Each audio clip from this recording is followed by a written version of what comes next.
Toronto police are on the hunt for a suspect after a fatal stabbing in the East End last night, the city's latest homicide.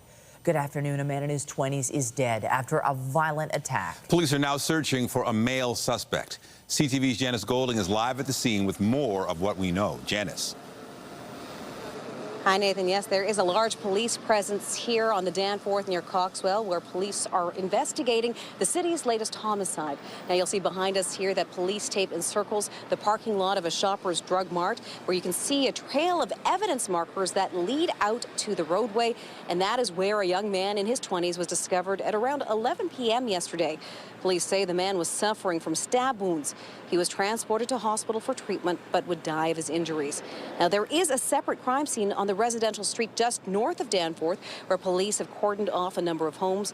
Residents declined to talk on camera, but tell CTV News officers told them that they believe a man jumped the fence separating the parking lot from their backyards and fled the scene on foot. Here is more from people who live in the area. It's really sad. Those poor people who have their family must be really sad. It just seems to be every day something. And it's sad because it never used to be like this. That's very scary to think that you're walking around and anything can happen to you. It's getting more and more prevalent, and in this area it's not normal. Police say they believe the suspect is about 5'5" tall with a thin build. He was last seen wearing a gray hoodie and dark pants. Reporting live from Janice Golding. Now back to Michelle and Nathan. All right, thank you, Janice. Police are investigating a shooting in East Gwillimbury. One person was found with serious injuries this morning, but they are expected to survive. CTV's Mike Walker is live at the scene with more. Mike. Well, Michelle and Nathan, as you can see, this is still a very active scene. Investigators are behind me, still searching for evidence. That house where they're focusing their investigation, it's believed the victim was shot outside of this home. We're going to play some video of the scene from just a short time ago. In that video, you can see officers focusing on a Lexus parked in the driveway. There are multiple bullet holes in that Lexus. The shooting happened just after 8:40 this morning, at a time when neighbors tell us many people were walking their kids to school.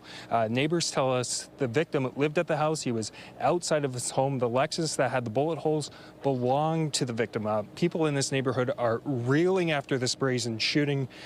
Police tell us that they did arrest the shooter about an hour later, around 9:30 this morning, some 50 kilometers away from the scene in the Sentinel Road in Finch area in North York. I spoke with one witness just a few moments ago who heard the gunshots ring out. Here's more from him. When all of a sudden I heard about 3 shots, I thought it was normally a nail gun or something. Well, all of a sudden I heard some screaming as well. And, you know, I thought nothing of it until I started looking in my neighborhood group, and I see a bunch of people saying somebody got shot. And that's when I came outside, and, you know, within 5 minutes, police showed up. Again, the victim's injuries are considered not life-threatening. He is expected to recover. At this point, there's no word on charges. We are anticipating an update from York Regional Police later this afternoon. They do tell us, though, that there is no risk to public safety. Reporting live in East Gwillimbury, I'm Mike Walker. Back to you. Thank you, Mike. A vehicle caught fire after a crash involving 3 vehicles on Finch near Warden this morning. Police say the collision happened just before 6:30. One that ended up catching fire. Paramedics say they were called to the scene, but everyone involved refused assessment. A 5-year-old girl is in hospital after falling from an apartment building in North York. It happened around 8 last night in the area of Victoria Park and Eglinton. Paramedics say the girl fell from a 2nd-story window. She was taken to hospital with serious but non-life-threatening injuries. Police say it does not appear there is anything criminal in nature in connection with what happened. Well, police will provide an update later this afternoon on a tow truck wiretap investigation. Dubbed Project Yankee, this announcement will be made alongside officers from Durham, York, and the OPP. Allison Hurst is live ahead of this announcement. Allison, what can you tell us? Yes, we are expecting to hear from police from 4 different services spanning right across the GTA. And this, as you mentioned, this is Project Yankee. It is a tow truck wiretap investigation. Durham, Toronto, York Region, and the OPP are all expected to be here. Not many more details have been given out about this joint announcement, but what we do know is there has been ongoing violence involving the towing industry across the GTA. Toronto police report 15% of shootings and firearm discharges in the city so far this year are connected to the tow truck industry. So this news conference is set to get started at about 1 o'clock. Reporting live, I'm Allison Hurst. Back to you in studio. All right, thank you, Allison. Still ahead on CTV News at noon, residents of an Etobicoke neighborhood speak out against a senior shelter set to open in the area. Details coming up a little later in the newscast. Well, after numerous bilateral talks, joint statements, dozens of promises, and lots of handshakes with world leaders, the G7 summit in Kananaskis, Alberta has come to an end. And with more on what came out of the discussions, we are joined by CTV's Scott Hurst. Scott, what are the key takeaways from this summit? Good afternoon, Michelle. Despite no overall consensus and no joint communique at the end of the G7 summit, during the 2-day summit, Prime Minister Mark Carney had several bilateral meetings with other world leaders, including U.S. President Donald Trump, before the U.S. president left early to monitor the volatile situation in the Middle East between Israel and Iran. Mark Carney's office saying that the U.S. and U.S. President Trump has agreed to have a deal on new economic and security relationship between Canada and the U.S. in place by mid-July, so putting a time frame on that. Here's more from Prime Minister Mark Carney on the need for more partnership with the U.S., particularly on the issue of joint defense. We need to protect ourselves. That's part of the reason why, well, those are the reasons why we've started with the over-the-horizon radar scheme with the Arctic, which is one component of a broader protection that needs to be put in place. There are many reasons why partnering in this case, not all cases, but in this case, partnering with the Americans would make sense. We certainly do already, as you know, in NORAD, and this is a potential extension of that. But these are live, ongoing discussions, you know, we'll continue to pursue them as long as they make sense for Canada. And, Michelle, some other key takeaways from the 2-day summit in Kananaskis, Alberta. Canada and India attempting to reset relations after the controversial invitation of Indian Prime Minister Narendra Modi in the wake of the killing of a Sikh activist in BC 2 years ago, in the wake of law enforcement accusing agents of the Indian government of a targeted campaign against Canadian citizens. Also at the G summit, a key focus on Ukraine. Mark Carney pledging more than $4 billion in new support for Ukraine's defense, including $2 billion for weapons like drones, ammunition, and armored vehicles, and more than $2 billion loan to help Ukraine rebuild its infrastructure, Michelle, as well as additional sanctions on Russia. So now that the handshakes and the photo ops are over, what are Carney's first priorities? Yeah, well, of course, getting back to Ottawa, there was an aggressive domestic agenda that, of course, is facing some opposition in the House of Commons, and also navigating in the days and weeks ahead the ongoing geopolitical flashpoints, particularly one of the reasons why Donald Trump left early, the crisis in the Middle East between Israel and Iran. But in the wake of the G7, working to finalize that U.S. economic and security deal, no doubt top of mind and top of the agenda in the weeks ahead, as the two sides have set a mid-July timeline on that, Michelle. And we will be watching and waiting. CTV Scott Hurst live for us in the National Newsroom. Thank you. Thanks a lot.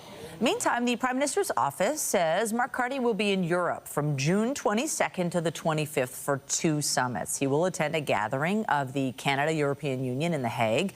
The PMO says Carney will meet with EU presidents to enhance Canada's relationship across all sectors. He will also travel to Brussels for the NATO Leaders Summit. Officials say Carney will engage with allies to meet evolving threats in a, quote, more dangerous and divided world. We have more news in a moment, but first, here's a live look at the city this afternoon. Clouds, but shorts and T-shirt weather right now. But keep your eyes on the sky. Conditions are going to change with showers and possible thunderstorms, so there is some concern about what's coming. Lindsay Morrison is here with a look at the current conditions. Lindsay. Yes, lots going on in the weather department today, Nathan. Let's begin with the heat and humidity. It is muggy out there right now. It feels like 35 in the city of Toronto, and you're not going to find much relief today along the lakeshore. We've got winds that are fairly calm, and they're coming from a southerly direction. Let me show you the current satellite and radar. We're already tracking some storms making their way across the southern portion of our province. Little cell there between Georgetown, Brampton, and the north end of Mississauga, bringing some thunder, lightning, and heavy downpours at this hour. Environment Canada just issuing a rainfall warning for areas like Parry Sound and Huntsville for tonight. 40 to 60 millimeters of rain possible. So storms, heavy rain, and heat and humidity, the big story for today. There's your afternoon at a glance. We're going to track the storms and give you an idea of how many rounds of thunderstorms we are in for today. That's coming up in your forecast. For now, Nathan, back to you. Thank you, Lindsay. Residents in an Etobicoke neighborhood held a meeting last night to voice their concerns about a senior shelter set to open. Among the issues, they say there was a lack of consultation when the city selected the site. CTV's Beth McDonnell reports. City of Toronto officials set up in a park to provide information and a chance for feedback in the face of fear. It makes me feel like I'm scared and I'm not secure or safe anymore. 8-year-old Bella Visram and her dad Aleem are worried about the new shelter planned to go up in this parking lot on 3rd Street near Lakeshore Boulevard in South Etobicoke, just a few doors away from their home. They moved here after living near a shelter downtown. So they ended up being in our schoolyards, in our playgrounds, and my daughter, when she was 2 or 3, accidentally stepped on a needle, and it's something you never want to see. The Vistrams are part of a group of locals opposed to the location of the shelter. The residents say there are already sites giving out harm reduction kits in the area and don't want drug use and crime to become bigger problems. The harm reduction sites and the harm reduction kits act as a magnet, so they draw drug users to the neighborhood. They also draw drug dealers to the neighborhood. So obviously it acts as a magnet where people that are living that lifestyle or unfortunately dealing with that struggle are congregating here. The city says the site is part of its 10-year strategy to open 20 new shelters across Toronto in an effort to move away from using hotels and save costs, along with smaller shelters to better meet people's needs. This one set to deliver 55 spaces for men and women 55 years and up. We are committed to work with the local community to seek their feedback on how we can adjust the program model and cater to the local needs. And we need to be accountable for the service that will be provided here. It will make an incredible difference in people's lives. And again, we hope it's an asset that the local community will ultimately be very proud of. This spring, a rally was held to oppose the shelter. Some in support also showed up. Local councillor Amber Morley says while the shelter is coming by way of delegated authority, she hopes this event empowers residents with the right information. People had the chance to speak with staff from planning, shelter services, and the organization which would run the site. For me, it's just about creating proximity and a touch point for people.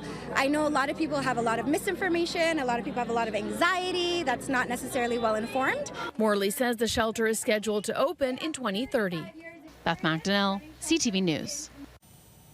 Another community is expressing concern for the future of their local ice rink as the city has received a proposal to redevelop the arena. They're concerned the ice surface will be removed, leaving those who've used the arena for decades with nowhere to skate.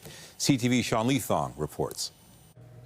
Inside her office, Weston Minor Hockey President Leslie Bannard is fearful that her organization won't have anywhere to play next year and the arena she's in will be gone. All we're asking for is a chance to survive. The City of Toronto has entered a leasing agreement with Maple Leaf Sports and Entertainment to turn the arena into the next launch pad, similar to their location on Jarvis, providing free access to sport in the community. But it means that there won't be any ice left at Weston Lions Arena. Carried on the item on favor, carried.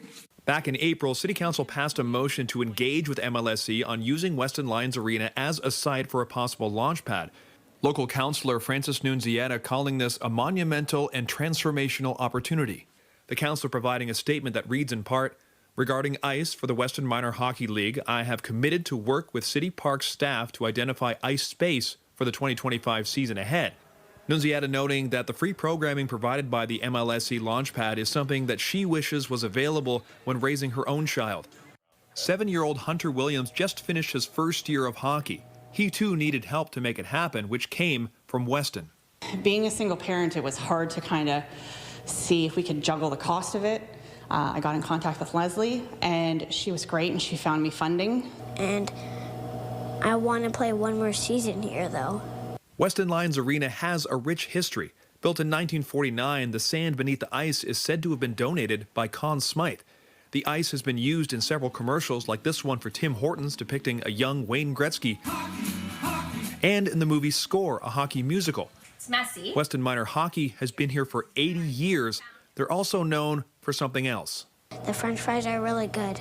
Their famous French fries have been the subject of an article in The Athletic and some arena reviews. They look magnificent. They taste even better. Weston Lions Club would donate profits from the French fries to the local food bank. Now, that fryer is sitting empty. Losing a major donor is very scary. For Leslie Bannard, this arena is the history of her family. Having played as a kid, she's come back to coach. She was even married at center ice. I see the bigger picture. I see what MLSE is bringing here, and ultimately it's going to be amazing for this community. There's a lot of people in this community who deserve to have something like that here. She just doesn't understand why the ice surface could be sacrificed. As somebody who has an 18-month-old daughter at home who I didn't get on the ice this season, she's never going to skate here, and that makes me really sad. Shantley Thong, CTV News. Turning overseas, in the Middle East, Iran's supreme leader has rejected American calls for an unconditional surrender. Attacks from both sides continued overnight. Thousands of people have been leaving Israel and Iran since yesterday. In Iran, nearly 800 Chinese citizens have fled, with more than 1,000 still trying to leave the country. A cruise ship carrying evacuees fleeing Israel arrived in Cyprus this morning, carrying around 1,500 young people. Today, Iran said it would respond if the U.S. becomes involved in Israeli strikes. We will follow the developments. We will follow the actions of the United States. And at any time, at any point, if we come to the conclusion that the United States is directly involved in attacks against Iran, we will start responding to the United States. U.S. President Donald Trump initially distanced himself from Israel's surprise attack on Friday, but in recent days, he's hinted at greater American involvement. This morning, he was asked if the U.S. will be attacking Iranian nuclear sites. You don't know that I'm going to even do it. You don't know. I may do it. I may not do it. I mean, nobody knows what I'm going to do. I can tell you this, that Iran's got a lot of trouble, and they want to negotiate. And I said, why didn't you negotiate with me before? But Trump added it's not too late for Iran to give up its nuclear program. The U.S. is now working to evacuate its citizens from Israel by arranging flights and cruise ship departures.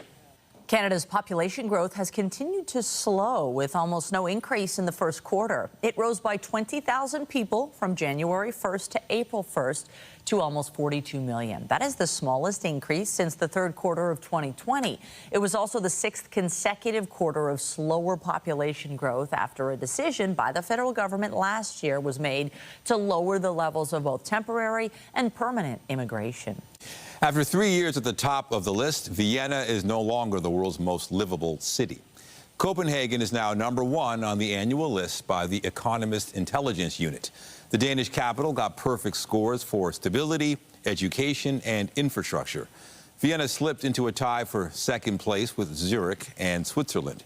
Vancouver was ranked 10th, the only Canadian city to crack the top 10. Calgary dropped from 5th to 18th this year due to its drop in healthcare score. Toronto slid from 12th to 16th place on the list of 173 cities.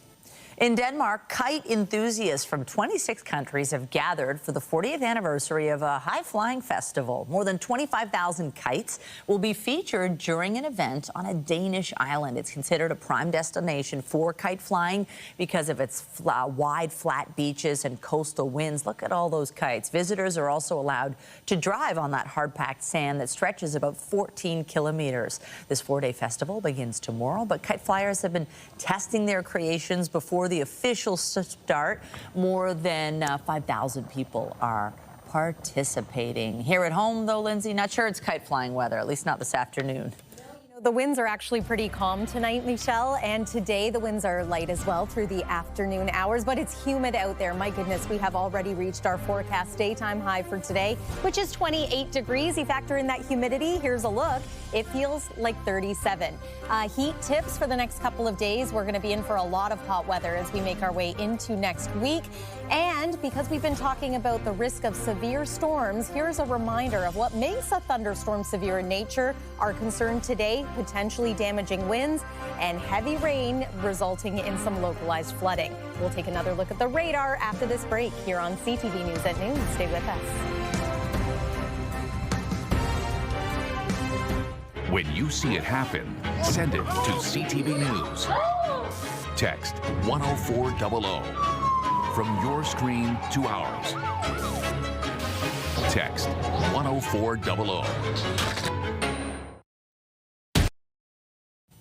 Well, the heat is on and there is humidity in the air. Some people love it. Other people feeling already at this point in the day it is just too much. And then maybe some thunderstorms along with it. Yeah, you know, I do like the hot, sticky weather because it means even in the nighttime you can go for a walk and it's still warm. But it seems like there's always a price to pay. For sure. And, you know, last night, dare I say, I think the temperature was probably uncomfortable for many for sleeping. Around 20 degrees. We're looking at something very similar into the night tonight. Once we get past today's round of thunderstorms, we actually will get a little bit of relief from the heat and humidity for tomorrow and the day after that. But don't get too used to it because we're in for a heat wave next week. Lots to talk about. Let's get to it. Weather is brought to you by the Presler Law Firm, injury lawyers. You don't pay unless they win. Here's what it looked like earlier today from our CTV News chopper. This was ahead of any thunderstorms rumbling through. Hey, see that off on the horizon? That's a smokestack poking up through the clouds.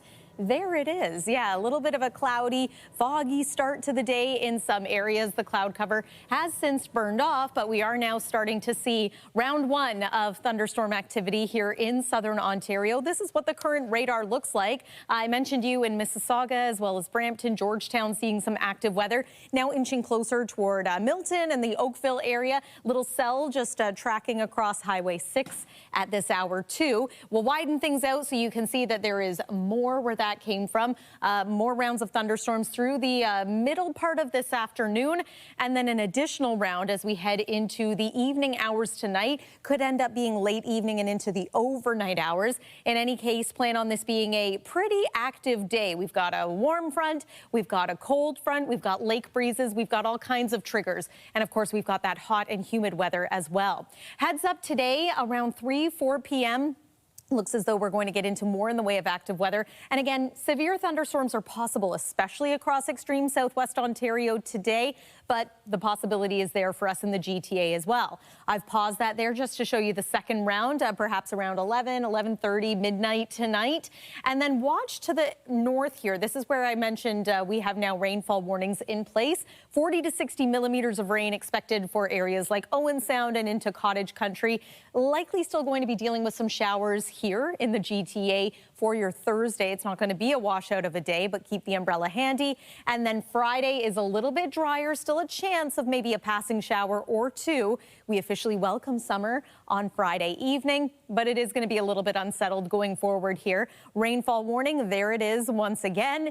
And now let's talk about the heat. It is currently 25 degrees here in the city of Toronto. We've cooled ever so slightly. It feels like 34 right now. 25 is our seasonal average, and we can expect to be closer to that into tomorrow and as mentioned on Friday as well. Another muggy night tonight, though, 19 for the low, feeling like 24. Tomorrow's forecast daytime high 24, feeling close to 30, but not feeling like 37 like it is today. Just hold on, though, because after a little bit of relief for Thursday, Friday, the heat builds into the weekend.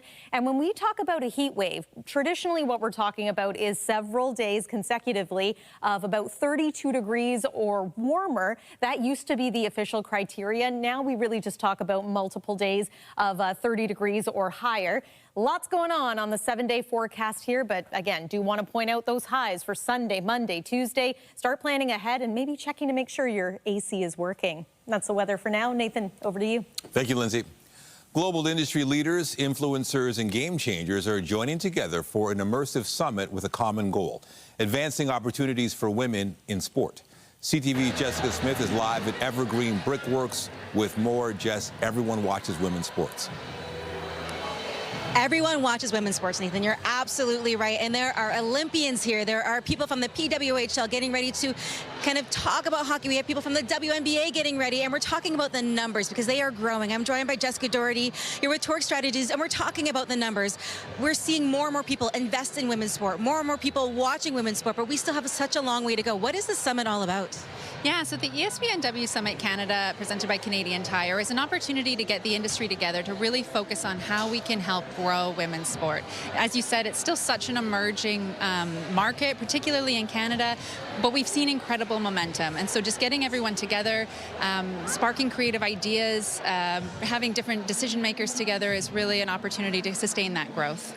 We just had Tessa Bonham on stage along with a number of other amazing athletes talking about authenticity and how to grow the sport from the ground level, because you can't get to the pro level unless you start somewhere. How important is that to continue that conversation about how you get into sport as a female athlete and how you can get to that pro level?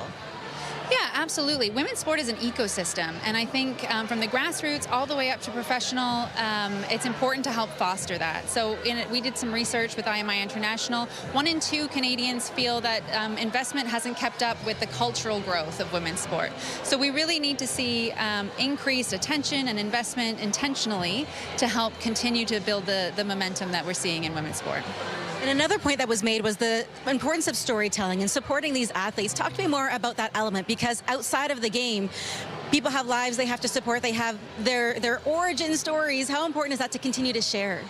Yeah, I think that's everything. I mean, athletes are humans first, and we connect with humans. So there's a layer of emotional connection that we feel with women's sport that women athletes have been really great at having their stories shine through. And initially, we didn't have leagues on TV that we could watch, so they were, whether they're on social or whether they're finding other ways to tell their stories, that's been our way into women's sport for such a long time, and that will continue to propel the growth. So what's next? How do we continue this conversation outside of the summit, whether you are from a broadcast standpoint, whether you're an athlete or you're just someone who really supports female athletes and what they can do, because the possibilities are endless? Yeah, I mean, first and foremost, if you can, go to a game, buy merch, give a like or a follow to some of these athletes or leagues, and then figure out how and what you can do to support in the ecosystem. How can you help? I think that, like I said, there's a lot of different touch points from grassroots all the way up to the professionals, so lots of opportunity for people to get involved. You got to reach one to teach one, I think, is how it goes when it comes to supporting women's sport. Jessica, thank you so much. There are so many amazing speakers throughout the day today, and for more information, you can go to the website, which is? Yes, ESPNWSummitCanada.ca. Thank you, Jessica, so much. We're going to send things back inside to the studio. All right. Thanks, ladies. Appreciate it.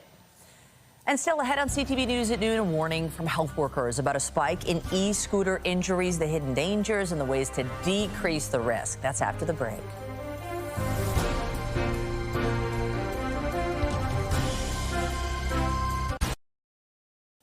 A Toronto police officer has been sentenced to 12 months probation in connection with the 2021 assault of Chad Facey, a 19-year-old man who later died. The sentence was handed down in a Brampton courtroom this morning. Constable Lau was off duty when Facey sold him a fake Apple Watch. The officer chased the teen down and tackled him. Facey died later that night of an intracerebral hemorrhage.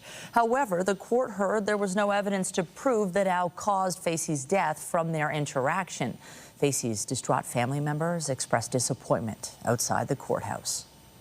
It's very hard. I don't think it's fair because I lost my child. And for him to get 12-month probation, that's not enough. Not even 1 day in jail, that's not enough.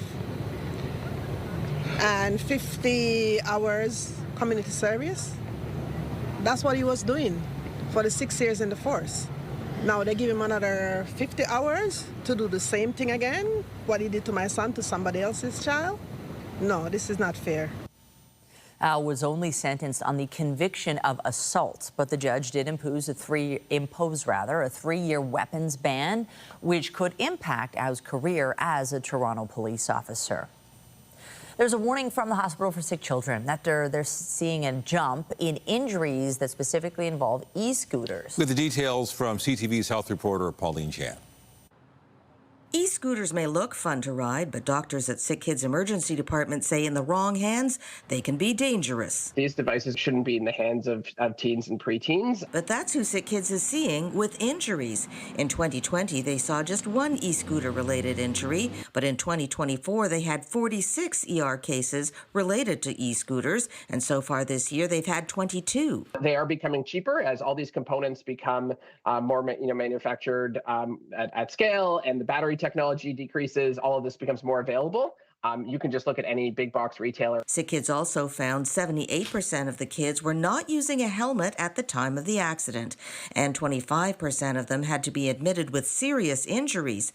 36% had head or facial injuries, 33% had fractured bones, and 18% had concussions. We've seen some catastrophic head injuries, but we've seen everything else. We've seen, deep and severe lacerations and cuts. We've seen intra-abdominal bleeding. We've seen major fractures that may require surgery. The hospital has shared its safety tips on social media.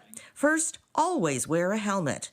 And second, no passengers. The vast majority of them were not designed with passengers in mind. So they're already an inherently unstable device.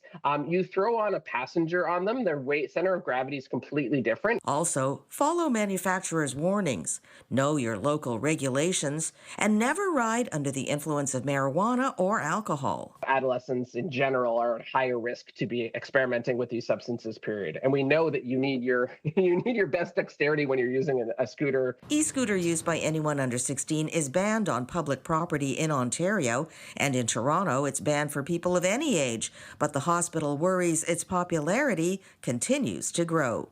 Pauline Chan, CTV News. Multiple lawsuits have been launched against 23andMe after the genetic testing company was hit by a massive hacker breach in 2023. Now a joint investigation by Canada and the UK has concluded the company failed to protect millions of customers, including hundreds of thousands of Canadians. CTV's Abigail Beeman has more on the compromised data and this cautionary tale.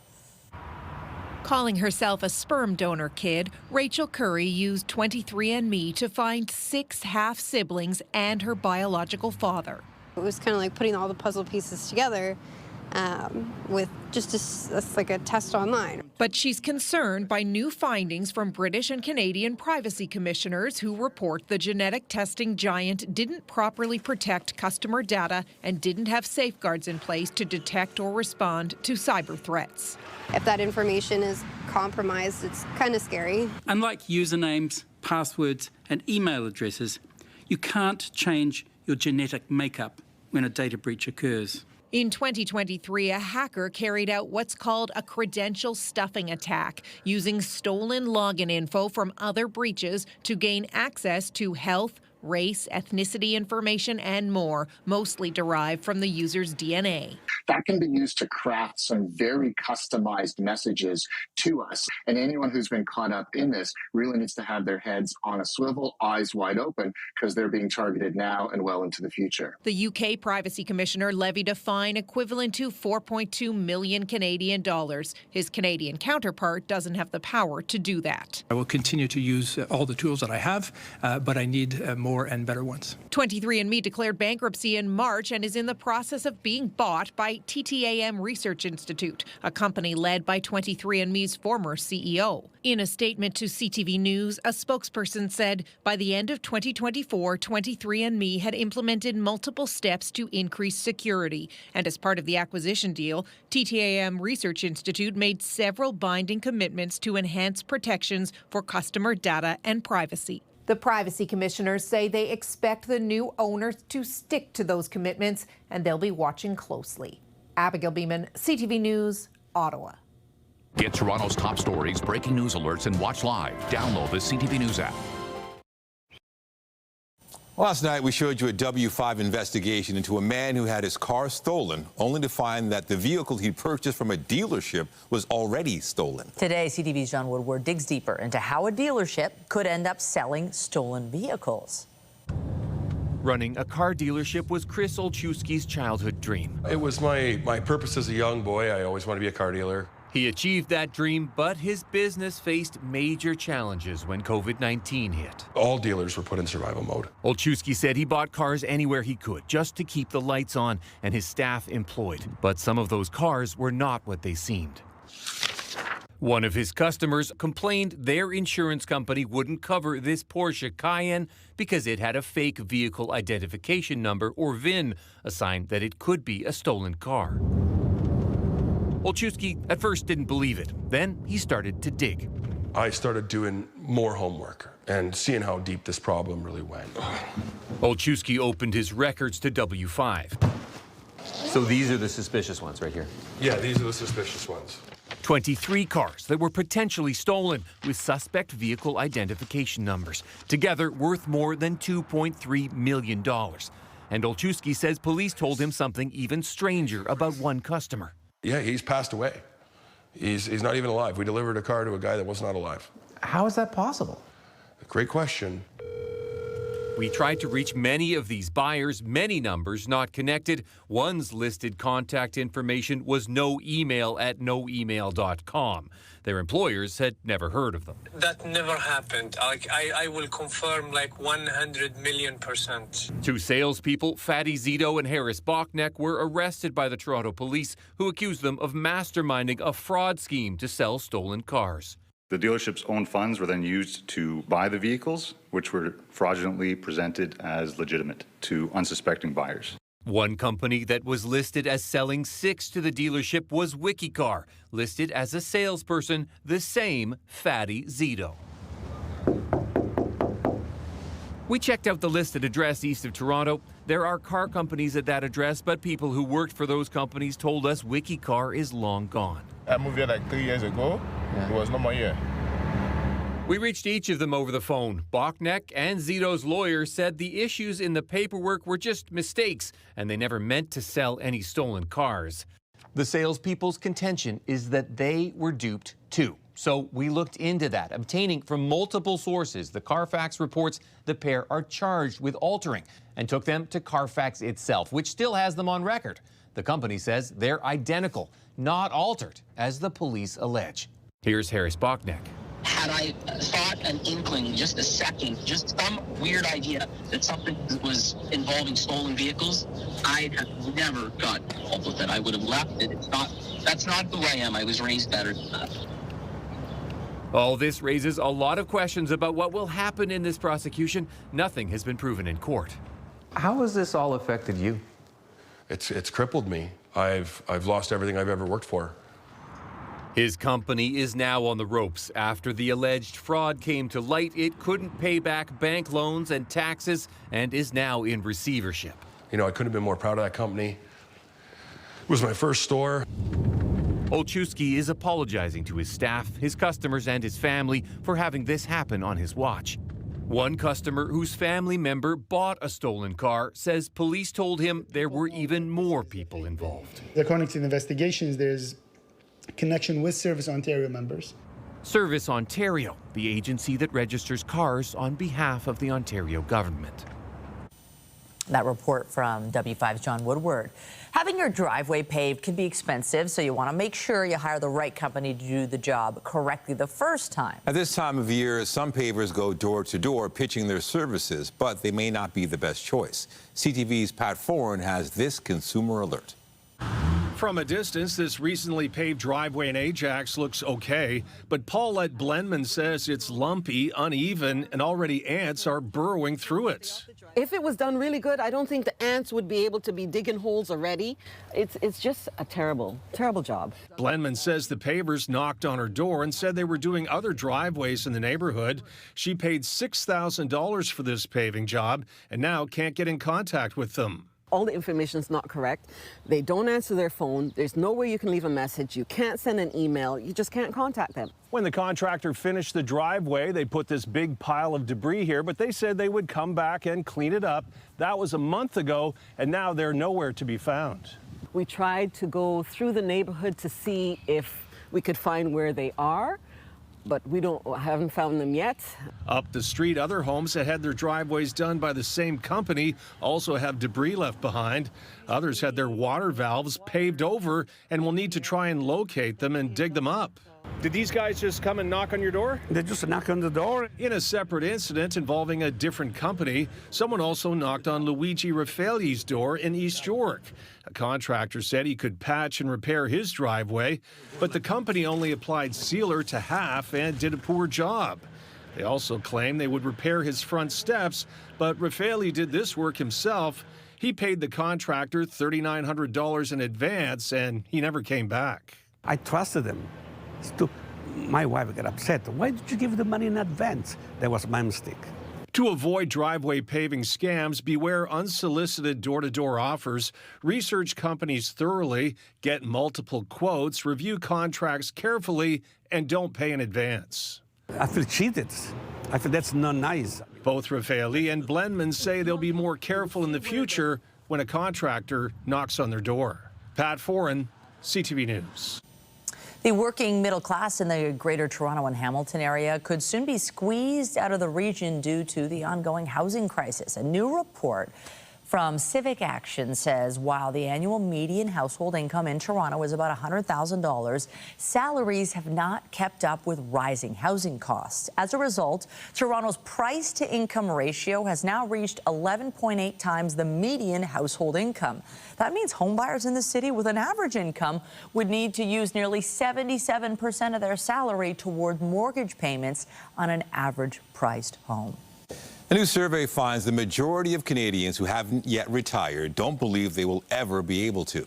The Canadian Retirement Survey by Abacus Data and Healthcare of Ontario Pension Plan found 59% believe they will never be in a financial position to retire, while 66% believe they'll need to continue working even if they do retire. 49% had not set aside any money for retirement in the past year, while 39% say they've never saved for retirement. To sports, the Blue Jays were looking to snap a 3-game losing streak as they began a series at home with the Arizona Diamondbacks last night. Squared up. Swing and a high drive. Right field. Way back. The Blue Jays win the game. Oh, yes, that was fun. Addison Barger delivered a walk-off home run in the bottom of the ninth to lift the Jays to a 5-4 win. The teams will continue their series tonight. Meantime, the Jays say starter Bowden Francis has been placed on the 15-day injured list due to a right shoulder impingement. After a strong second half last year, Francis has struggled this season. The Florida Panthers have won the Stanley Cup for the second season in a row. 15 seconds. Gustav Forsling holds. The Panthers begin to celebrate.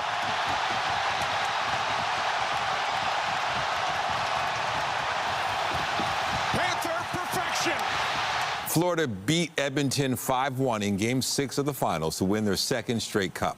The Panthers also beat the Oilers for the cup last year. Fans say they're disappointed but haven't lost confidence in their team. Obviously, we're disappointed with the result. It's not what we wanted. But I'm proud of this team. To get to the top of the mountain takes a lot of bad things to happen to you. And we're going to experience all of it. And it'll make it that much sweeter when we do make it happen. Sam Bennett was awarded the Conn Smythe as the playoffs' most valuable player. He led the playoffs with 15 goals, including an NHL record 13 on the road. NHL Commissioner Gary Bettman presented the cup to Panthers captain Alexander Barkov, who then shared it with his teammates before skating with the cup and raising it for the fans in Florida. Well, let's stay on the ice. The Toronto Scepters made several moves on the first day of the PWHL free agency. The team signed goalie Elaine Chuli to a one-year deal. The Waterford, Ontario native was the backup for the Montreal Victoire for the past 2 seasons. The Scepters also signed Toronto's own Claire Dalton to a one-year deal. Meantime, former league MVP Natalie Spooner and forward Jesse Comfer agreed to 2-year extensions. To promise David, great footwork and a lovely finish. The first international goal for Nathan Saliba on a big night for Canadian soccer. The men's national team kicked off its Gold Cup campaign with a 6-0 win against Honduras. Canada is now in second place in Group B and will play Curacao Saturday in Texas. The Canadians are 30th in the FIFA World Ranking, the highest in this country's history, with 1 year until the FIFA World Cup.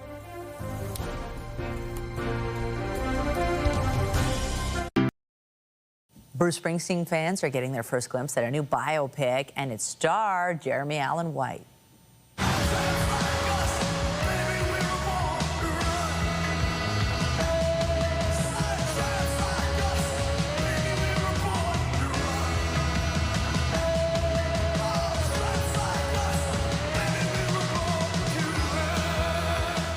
The film follows Springsteen as he records his 6th album, The Star in Stripped Down Nebraska, testing the patience of a record label that wants a follow-up to his 1980 pop hit Hungry Heart. To play Springsteen, White studied hundreds of archive videos to capture the singer's characteristic New Jersey rasp and athletic stage moves. The film is slated to be in theaters in the fall, October 24th.